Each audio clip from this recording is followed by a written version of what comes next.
Continuamos en el grado de Criminología en la UNED y vamos a hablar, estamos en ello, en la segunda parte de los métodos de investigación en psicología. Hablemos de la estructura de un informe científico. Cuando se trata de un informe criminológico, su objetivo prioritario es servir de herramienta para resolver procesos judiciales, penitenciarios, policiales, relacionados con un hecho criminal o cualquier otro tipo de actividad delictiva. En este caso se va a describir el proceso de un informe científico psicológico, que puede ser aplicado a la actividad criminológica teniendo en cuenta sus particularidades y necesidades específicas. La estructura de la investigación científica queda reflejada en un informe científico y ha de seguir ordenadamente una serie de pasos con unas características concretas que se van a describir a continuación. Tendríamos un título, que este es el comienzo de cualquier investigación y deberá ser conciso, claro y sobre todo explicativo, de tal modo que aporte información suficiente sobre el tema de la investigación. Lo que siempre debe constar en el título de un modo u otro son las variables independientes y dependientes. Sobre el título únicamente habría que añadir que a pesar de ser lo primero que aparece en un artículo, sin embargo suele ser lo último que se decide, ya que es al finalizar la investigación cuando se dispone de toda la información que permitirá sintetizar más fácilmente la finalidad y los resultados del estudio en un titular. A continuación iría un resumen, que es posiblemente uno de los apartados más leídos, ya que, después del título, es lo que con mayor frecuencia se busca en las bases de datos con objeto de ver su interés científico y los resultados más relevantes obtenidos. Su función es presentar de manera concisa y ordenada el contenido fundamental de toda la investigación. Por ello, lo más adecuado, como ocurre con el título, es hacerlo una vez finalizado el trabajo, que será cuando hayamos conseguido una visión general y detallada del contenido. El estudio y el estilo de su presentación, así como su extensión, variará en función de las pautas y de la revista donde vaya a publicarse, aunque en general su extensión suele ser de unas 150 palabras aproximadamente. Es muy frecuente redactar el resumen con todos los contenidos narrados en un único párrafo, pero en ocasiones se realiza de forma estructurada, separando los apartados, antecedentes, método, resultados y conclusiones. Ambos estilos son igualmente correctos y recomendados por la American Psychological Association 2019, entidad de referencia en cuanto a las normas a seguir en las publicaciones psicológicas de índole científica. El resumen suele presentarse en español y también en inglés. A continuación, las palabras clave. Es importante realizar una buena selección, ya que son las que identificarán el artículo en las bases de datos bibliográficas cuando se realice una búsqueda. Del mismo modo que se ha comentado en el título, también entre las palabras clave deberán verse reflejadas aquellas que representen mejor a cada una. Si estamos estudiando cómo mejorar la ansiedad al practicar en mindfulness, las palabras que nunca deberían faltar serían ansiedad, mindfulness, agresividad y marginalidad. Según la APA, deberían ser entre 3 y 5. A continuación iría una introducción. Se divide en dos partes. Una primera parte general, cuyo objeto será contextualizar el tema, aportando una revisión de los antecedentes históricos más relevantes, su evolución y la situación en que se encuentra la investigación en la actualidad, aportando, si es posible, estudios novedosos y actualizados acordes al tema tratado. La segunda parte será más concreta y su objetivo estará centrado en delimitar la investigación, exponiendo brevemente el tema tratado y presentando los objetivos generales y específicos que se persiguen y su operativización en hipótesis de trabajo. Esto implica una definición estricta de las variables intervenientes que deberán quedar reflejadas en dicha hipótesis. Sería deseable describir las aportaciones que supone la investigación para la comunidad científica y si contribuye con alguna mejora con respecto a lo publicado hasta el momento. A continuación, habría un método. En este apartado es donde se explica exhaustivamente cómo se ha realizado la investigación, qué muestras ha utilizado, qué tipo de metodología y si se han establecido grupos y de qué tipo, qué tareas se les ha asignado, cuáles han sido los recursos materiales humanos necesarios para llevarlo a cabo. Después obtendríamos una muestra. Esta deberá explicarse cómo se ha realizado la aleatorización de la muestra con el fin de que sea representativa de la población. Será necesario describir sus características más destacables como el rango de edad, sexo de los participantes, procedencia, nivel académico o cualquier otra circunstancia concreta que sea relevante para el estudio. Deberá asimismo especificarse claramente el número de participantes, ofrecer información detallada de ellos, los criterios utilizados de inclusión y exclusión y cómo se han distribuido los sujetos entre los grupos en el caso de hacerlos. Habría también un procedimiento. En este apartado habrá que explicar extensa y detalladamente todo lo que se va a hacer desde el mismo momento en que se toma contacto con los participantes hasta la finalización del estudio. Es importante destacar la relevancia que tiene la precisión de las instrucciones que se facilitan a los participantes. Estas pueden proporcionarse mediante diversas vías, de forma oral, por escrito, mediante una grabación, a través de un monitor o de cualquier otro modo, siempre que tengamos la certeza de que han sido comprendidas y que a todos los participantes se les ha ofrecido exactamente la misma información. En el caso de que se les haya asignado algún tipo de tarea a los sujetos, se deberá detallar en qué consiste, qué debe hacer exactamente cada uno, de qué forma y en qué secuencia temporal. De todo ello se van recogiendo datos que posteriormente serán sometidos a análisis. Sería conveniente ofrecer información sobre el tipo de metodología que se ha utilizado, así como del contexto en el que se ha realizado la investigación, los objetivos perseguidos, el tipo de hipótesis planteadas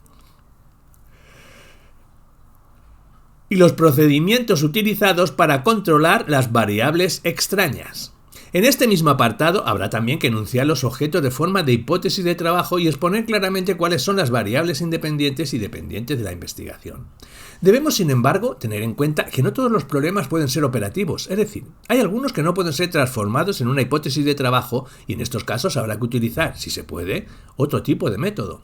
En este último caso estaríamos ante una investigación no experimental, que posee un control menos riguroso que la experimental, pero a cambio el ambiente natural en el que se realiza el estudio favorecerá la generalización de los resultados obtenidos. Que la descripción del procedimiento sea detallada y precisa es importante, porque da opción a otros investigadores de replicar el estudio y verificar que los resultados se confirman.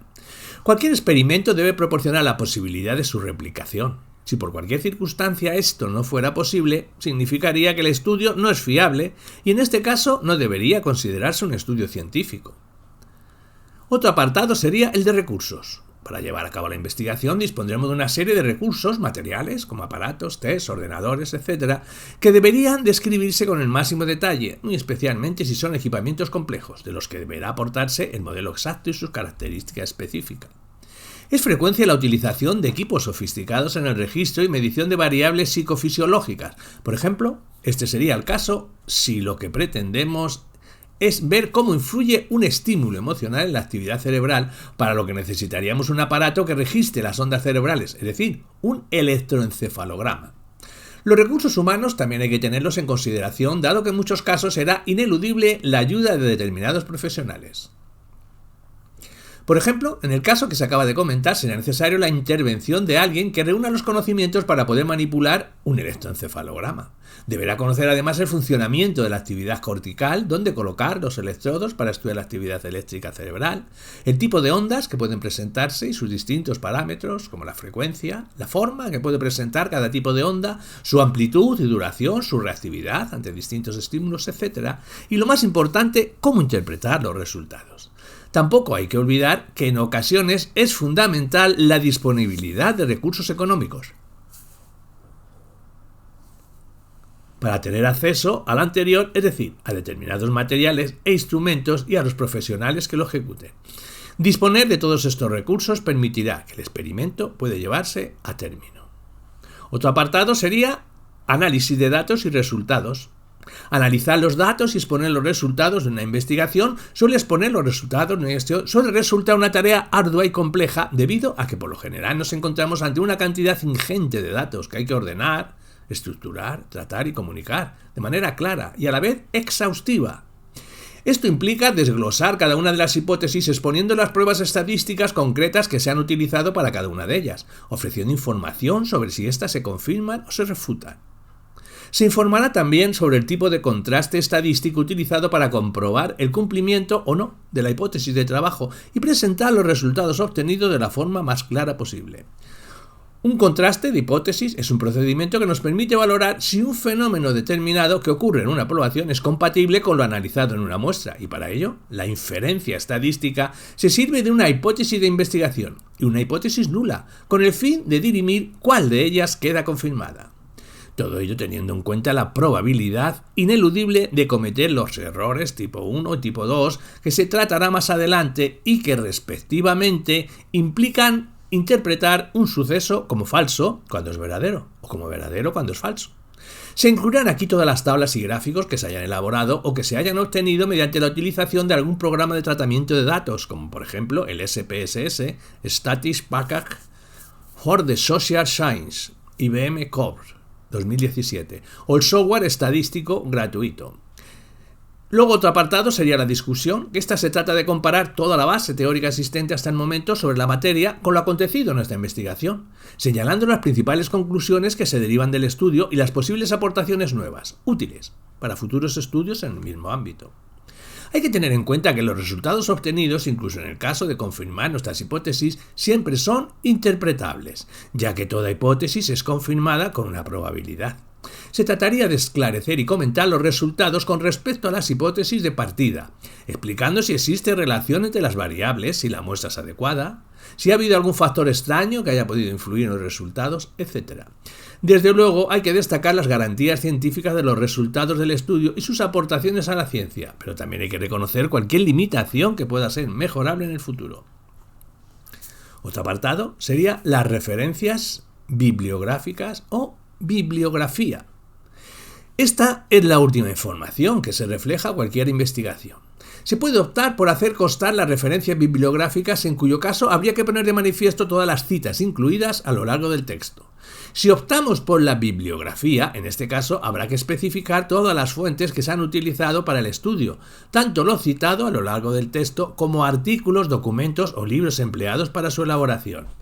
Dejar constancia de toda la biografía utilizada suele hacerse en las tesis doctorales. Lo usual en un artículo científico es mostrar solo referencias bibliográficas siguiendo las normas establecidas por la APA, tanto para las citas del texto como para las referencias sobre artículos o libros. Los factores que influyen para que finalmente una investigación esté bien realizada son muchos. Además de seguir unas pautas y una estructura concreta, como acaba de verse, hay que considerar también una serie de requisitos metodológicos que van a describirse a continuación y que son los que aportan garantía científica a cualquier estudio. Hablemos del control de la investigación. Como ya hemos comentado anteriormente, el método científico tiene como objeto describir y explicar los fenómenos que ocurren a su alrededor y enunciar leyes que los expliquen y que ayuden en su predicción. Pero para que esto se lleve a cabo con garantías, existen una serie de normas, cientificidad, sobre las que hay que edificar nuestras teorías para que puedan ser verificadas. Y estas garantías científicas vienen expresadas por diversos conceptos, pero fundamentalmente a través de indicadores psicométricos, como la fiabilidad y la validez. Estos dos indicadores son propiedades de los instrumentos de medición que deben tenerse en consideración en todo tipo de investigación. Tener esto en cuenta permitirá prestar atención a los posibles errores de medición que podrían contaminar los resultados. Nos centraremos entonces en estos índices psicométricos utilizados y con objeto de asegurar que la medición de determinados constructos psicológicos sea adecuada y precisa. La fiabilidad o confiabilidad es un indicador psicométrico que nos proporciona información sobre si la medición que hemos hecho del fenómeno es correcta y carente de errores. Lo fundamental en la fiabilidad no es lo que mide, sino que lo mida bien. La APA estableció en el año 1954 tres índices que nos permiten probar la fiabilidad de un constructo. Serían la estabilidad, la equivalencia y la consistencia interna. Hablemos de ellas. De la estabilidad. Esta se refiere al grado en que la aplicación de una prueba mediante un instrumento de medida en dos ocasiones distintas a un mismo sujeto o grupo de sujetos produce resultados semejantes. Si administramos a un sujeto un test de inteligencia y obtiene un cociente intelectual, CI, de 120, y unos meses después le administramos el mismo test y obtiene un coeficiente de inteligencia de 40, podremos fácilmente deducir que el instrumento de medida que hemos utilizado no mide bien, es decir, no es fiable. Para que fuera fiable, los resultados obtenidos en las dos mediciones deberían ser estables, lo que significa que hubiéramos encontrado diferencias mínimas entre ellos. De la equivalencia, diremos que sería otro modo de comprobar que la prueba es fiable y hacer referencia a la construcción de dos formatos paralelos de la misma prueba. Un ejemplo muy conocido por cualquier estudiante quedaría reflejado en la elaboración de dos modelos de examen de la misma asignatura, administrados en días distintos y que obviamente pretenden medir los mismos conocimientos con preguntas diferentes. En estos casos, resulta imprescindible la equivalencia de los dos formatos de examen, es decir, que contengan el mismo tipo de contenido, la misma dificultad, idénticas instrucciones, en suma que sean lo más parecidos posible. El coeficiente de equivalencia nos dará un índice de la fiabilidad de la prueba, de modo que si la correlación entre ambos exámenes es alta, se considerará que hay una alta fiabilidad. El otro punto, el de la consistencia interna, sería otro modo de verificar la fiabilidad de un constructo. Este consiste en tomar una prueba y dividirla en dos partes, que se administrarán por separado, esperando que si la prueba es fiable, en ambas partes se obtenga un resultado similar.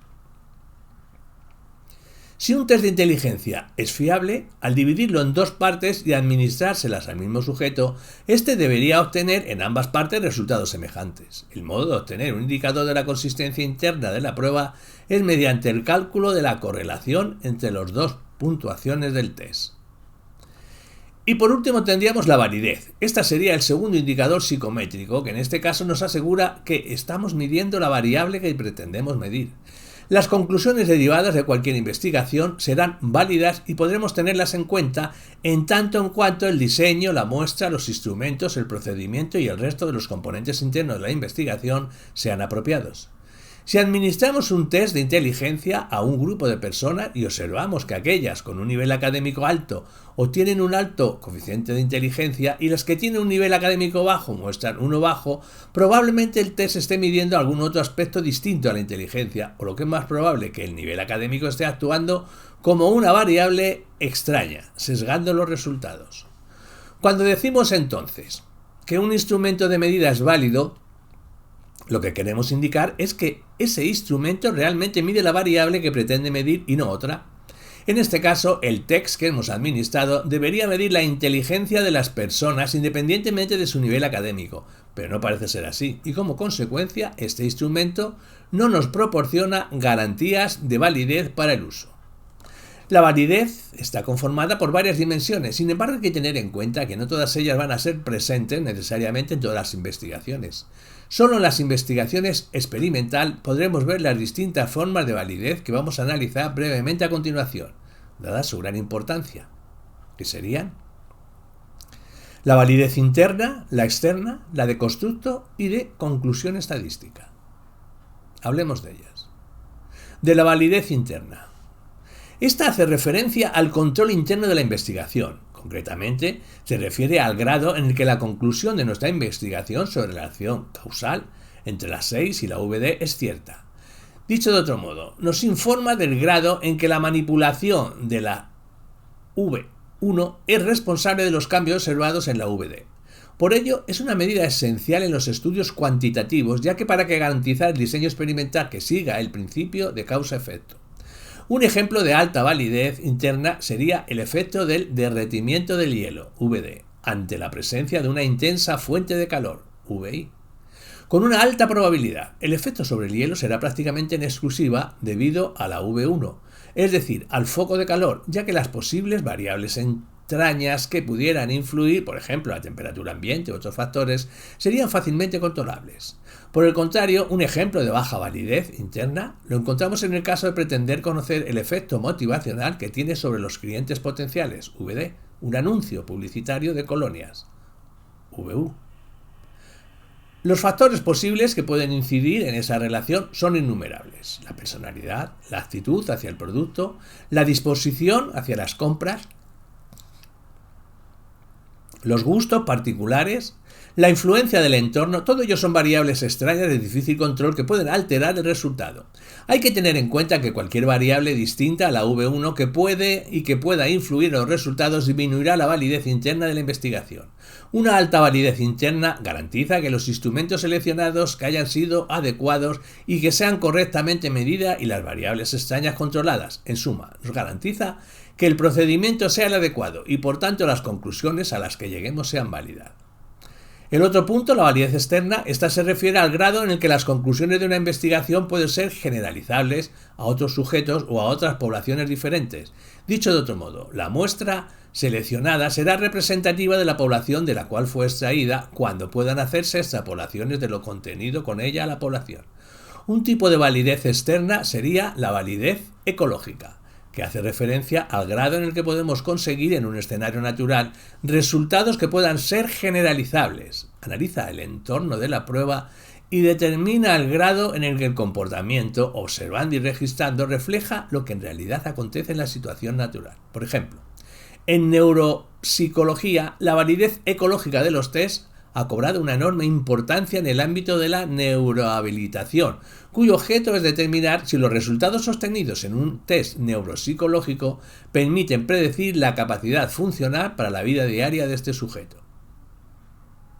Es habitual encontrar siempre una alta validez externa en los estudios realizados en entornos naturales, justamente lo contrario a lo que ocurre en los estudios experimentales de laboratorio, en los que precisamente a costa de este extremo control, por el cual se coge y se consigue una alta validez interna, sin embargo queda mermada la validez externa. Sin duda, lo ideal sería buscar un equilibrio óptimo entre la validez interna y la externa, dada la imposibilidad de mantener las dos en un alto nivel, y esto va a depender del objetivo perseguido y de la muestra seleccionada para la investigación, así como de la metodología que vayamos a aplicar, ya que cada procedimiento tendrá sus propias fortalezas y también sus propias debilidades. Los métodos de investigación que van a explicarse más adelante en relación con la validez interna y la validez externa pueden verse reflejados, por ejemplo, como el método experimental toma la posición más elevada en validez interna, debido a su extremo control, y sin embargo se sitúa en la posición de menor validez externa debido a su alejamiento del ámbito natural.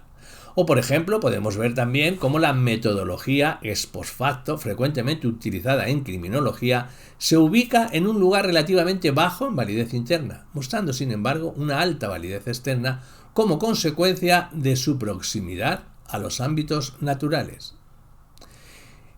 Y de la validez de constructo diremos que es un indicador sobre la validez psicométrica de una prueba y que se refiere a la medida en que los resultados de una prueba concuerdan con la teoría en la que ésta se fundamenta. Hace referencia a la base teórica probada en la que se enmarca una investigación y por regla general siempre que se comienza un proyecto se parte de información teórica que sustenta la hipótesis de partida. Pero esto no siempre es viable. Lógicamente, cuando se comienza a investigar algo nuevo por primera vez, es posible que resulte complicado buscar una base teórica que lo fundamente. Y en estos casos, la investigación partirá necesariamente de una baja validez de constructo, que irá aumentando en función de que otras investigaciones posteriores vayan aportando evidencias que irán proporcionando cimientos teóricos estables a las investigaciones futuras. Y de la validez de conclusión estadística o validez inferencial, diremos que ésta se refiere al grado de confianza con que se puede inferir y que existe una covariación entre la variable independiente, la causa, y la variable dependiente, el efecto, en función de las pruebas estadísticas empleadas. Hacer una inferencia estadística tiene por objeto estimar algo acerca de una población a partir de análisis realizados sobre una muestra. Hay que tener en cuenta que al hacer inferencias estadísticas nunca vamos a tener un resultado certero al 100%.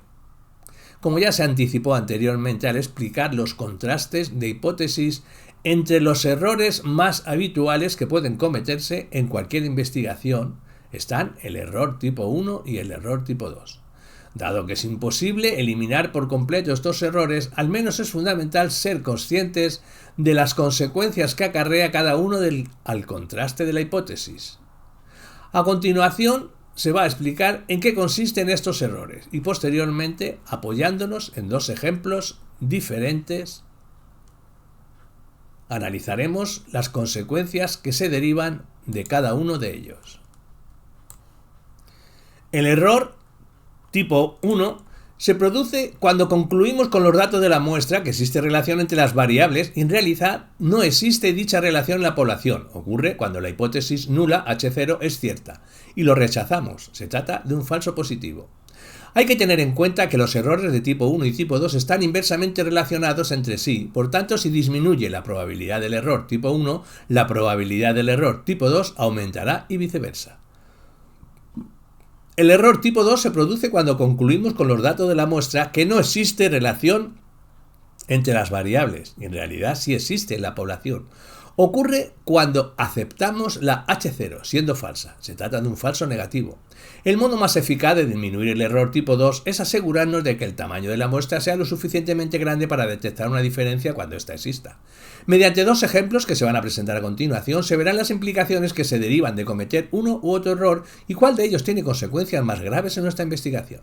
Imaginemos que estamos ante una persona acusada de asesinato y debemos determinarle si es inocente o culpable, mediante un estudio poligráfico en el que se tomarán medidas sobre sus niveles de frecuencia cardíaca y conductancia eléctrica de la piel, el CEP, partiendo de la base de que estas medidas son un indicador fiable sobre si el sujeto miente o dice la verdad. Se pretende comprobar si los cambios que se producen en estos niveles ante la formulación de determinadas preguntas cumplen o no el criterio de cambio exigido en el estudio. Teniendo en cuenta que H0 es igual a el acusado es inocente, en este caso cometer un error tipo 1 implicaría considerar que el acusado es culpable, cuando en realidad es inocente. La consecuencia de cometer este error implicaría probablemente que una persona inocente fuese a la cárcel. Sin embargo, cometer el error tipo 2 implicaría considerar que el acusado es inocente cuando en realidad es culpable. Esto significa que habrá una persona culpable de asesinato libre en la sociedad, sin cumplir ningún tipo de condena y con el consecuente peligro de reincidencia. Desde luego, en este ejemplo, en cualquiera de los dos casos, es difícil decidir cuál de los dos errores es menos perjudicial.